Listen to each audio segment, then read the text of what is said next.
Hey friends, welcome back to the vlog. This week, I want to try something different. I actually want the vlogs to take you into my world more versus me having a thought while I'm out camping.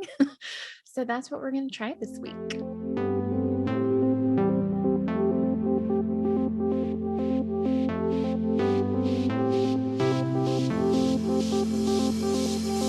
I am about to get on a podcast interview with my LinkedIn friend, Samuel, who I love and adore. What's funny to me, we're going to be talking about confidence today, is how much more confident I am in myself and how much more trusting I am of my brain and my ideas and my ability to just show up and do this kind of thing in real time. It's literally 3 minutes before our interview. I sat down 2 minutes ago. I threw on a shirt and some earrings and managed to find my AirPods and get situated in here. And when I first started out my business, when I was first trying to be out there sharing my ideas and being visible online, it would take an hour, if not more, before a coaching call, before an interview, before anything, a consultation for me to prepare for it. I would have to think through everything that might be asked or said and how I might respond. And now I will sometimes work right up until the couple minutes before something like this, even when it's a really big show or a really big opportunity. I just trust myself so much more. So kind of chuckling about that today. So yeah, I'm going to get to it. If you ever want to catch any of the interviews that I've done for other people's shows, I take the videos that are on YouTube and I put them on a playlist. And this week, I just want to share snippets of my life and see if I can't make the kind of vlogs that I've always envisioned that kind of just bring you through the week with me. So we'll see how that goes. Not the best angle for my face, but that's okay. That's what I think about solo travel and solitude. That's the biggest gift I've been given, is I've really learned to trust myself and have my own back. And I've learned that and I've put myself in some really ridiculous predicaments over the years. It's just okay, look how capable I am of navigating this and finding help, even if I feel like I'm all alone, and trusting myself, this person feels safe and they turn out to be incredible, and that person didn't feel safe and I don't have to stick around to figure out why. It just builds that confidence in yourself that wow, I can really do hard things. I can really navigate whatever happens. I actually did a trainer's training doing process work. It was really deep, intense process work while going through all the grief of core wound stuff and a breakup. It was this mess of emotion. And I remember there were mornings that it felt like I can't do this. I can't process this. I can't get up. I can't think about it. I also know, again, just do the thing. Just take the step. It's gonna suck.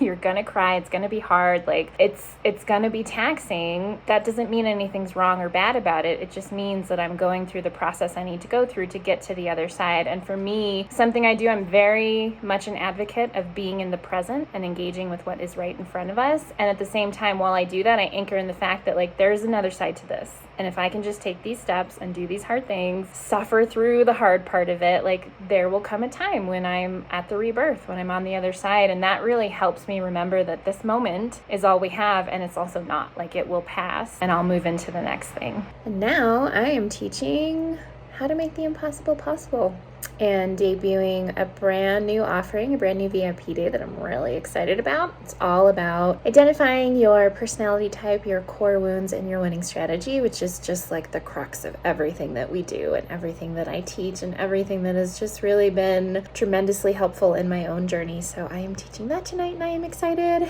And then I am done with calls and videos and teaching this week, which makes me so happy because I am pretty worn out. Today is the start of first weekend. That's what I call it. Thursday and Fridays when I try to get outside and come back Friday evenings or Saturday mornings and start second weekend at home. And I've been really trying to organize my life in that way because I value having time and space to both be creative and write and make things, but also to be outside and play. So I stopped on my way out of town and did some co-working with a friend, which was a lot of fun. I have missed co-working. I don't think I've done it in, years at this point. And then continued on to Moab. And I'm going to spend the night. It's raining in the desert, which is awesome and fine. I don't mind the mud or the weather. And I'll just hang out in the back of the rig if I need to with the hatch open. And then tomorrow it's supposed to be warm and sunny, which is really exciting because I am right on the river, which means swimming.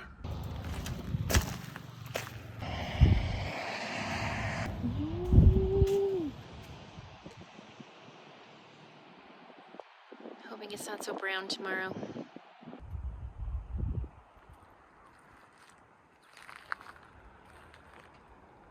I popped into town and got some food and wandered around and met some kind locals and got rained on. My hair is starting to show the effects of rainy weather. And now I'm back at my campsite and just relaxing with the hatch open. But I thought I would talk a little bit more about values. It's something that's been rattling around in my mind for the last few months.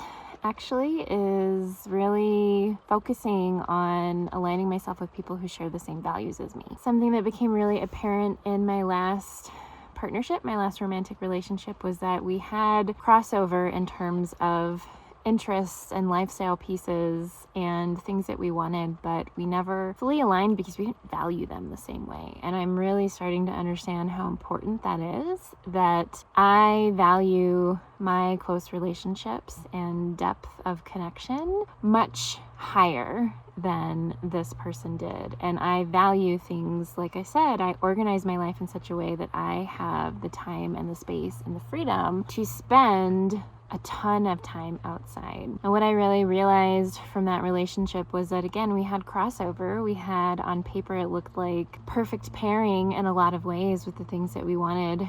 But what is a nice to have for him is essential to my daily and weekly happiness. And so I've been really thinking about what I value and living my life in a way that really prioritizes those values.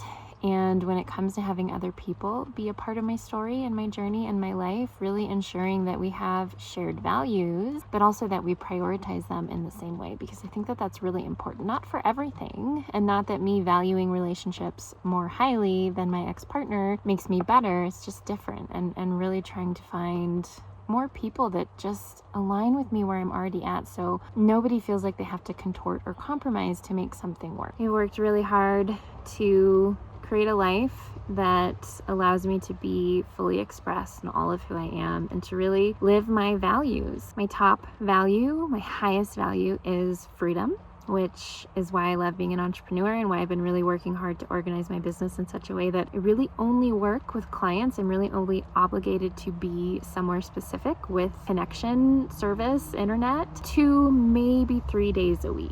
And then really making getting outside and camping and hiking and exploring and having new experiences and adventures a big priority with the rest of my time. And creating. I value creation. It's just inherent to who I am. I'm a very prolific human, and if I'm not writing or creating or making things, I'm not happy and something has gone wrong. So having only 2, maybe sometimes 3 days a week that I'm working with clients or on client stuff, it frees up so much of my week to focus on the things that are really important to me and that make me happy. I'm also looking at shifting my business model a bit, and sometime next year, sometime in 2022, I'm going to start doing retreats and events, and they're going to be adventure based. They're going to be in nature. I want to take people on these types of experiences that I have for myself, because I think it can be very transformational and healing and amazing when we incorporate the land and the seasons and nature and having that time and space to ourselves. So that's something that I'm really excited about incorporating. And I just feel very fortunate. Again, I really value my close relationships, and I value depth of connection and transparency and truth and honesty and vulnerability very, very highly as well. And it's been really fun to start calling in more aligned people and just realizing that we can have the things that we want. We can have the depth of connection paired with people who are also as adventurous and spontaneous as us, and who organize their life and their work in such a way that they have that same amount of time. So I'm really excited for some of the new people coming into my life and some of the adventures that we are talking about, and just all the opportunity there to have new experiences. And it feels really good. No bike. It's too muddy. But it's raining. And so I'm just hanging out. Good morning. It's like 7, I think. And all my windows are foggy. But it's supposed to be sunny today. So that's exciting. I'm gonna go and eat breakfast and then maybe hike. A little less muddy. I decided not to hike because I'm really sore from upping my workouts this week. And I hung around until it got warm enough to swim, but the water is still really, really muddy from all the rain. So opted against that. And yeah, I'm just gonna kind of meander around now, I think, and play outside a bit.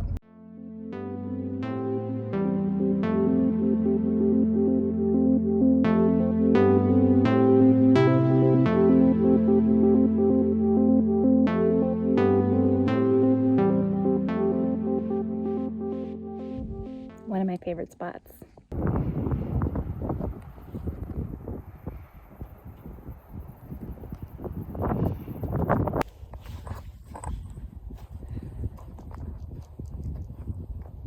Nice little camping spot.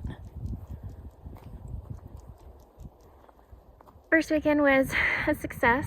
I played a little bit in Moab. It was pretty muddy, so I didn't go too far down the back roads. I'm doing a year-long training on becoming magnetic and manifesting, and it's all anchored in raising our self-worth and our sense of being deserving of the things that we want. And so I started some of that work for the first part of second weekend, and it was very confronting and revealing and amazing, and I'm really excited about what all is going to shift in my life from this work. So that was fun, and I just relaxed and lounged around the house. Today I am back up on the mesa. I am going to go mountain biking for the first time in since late spring, early summer. It has been too hot as well as too rainy at times, so too muddy to ride. It's actually chilly up here. That's why I have my coat on. It's really cool. Fall is definitely on its way at elevation. But I wanted to kind of close out my thoughts for this vlog, which apparently is about values, and say that while I'm really working to align myself with people who share the same values as me, because I think that's important, I don't think that we always have to have our values ranked at the same priority level as other people in our life. When that's the case, if we can build a bridge of some kind, then it doesn't matter that our value prioritization is slightly different. I do think it's important to have similar values, at least in certain regards. You know, I think my past relationship that I talked about earlier could have worked if we had had the skills to collaborate and negotiate and build bridges in a way that made both of us feel like who we are and our values were important to the other person, even though we prioritize them differently. And that was something that we just didn't have the skill for collectively. But I know that in a lot of my close relationships, there are some values that are non-negotiable that we prioritize in the same way. And then there are other things that are more negotiable, meaning we don't have to value those things the same way. We have other bridges, which usually comes through communication and connection and quality time. Values, I think, are really important. Knowing your values. I know mine in my life, in my work, and I'm really starting to see how important it is to have people with the same values. Ideally, they weight them similar to how I weight my values, and if not, there's the ability between the two of us to negotiate and build bridges to where we both feel honored and seen and held and cherished and connected. Those are my thoughts for this week. And yeah, I would love to hear what your top values are if you know them. And if not, let me know. I'm happy to help support you in figuring out what those are. But living a values-driven life has been very transformational for me in a lot of ways already. I mean, just how I've been organizing how I live my life and how I spend my time and when I do work and how I do work and what kind of work I do so that I'm able to live the life that I really want to live has been just really fulfilling and amazing and magical. So I'd love to hear what your values are, and if you need support, you can join us in coaching and community. We talk a lot about living life according to your values. And yeah, I will catch you in another video soon.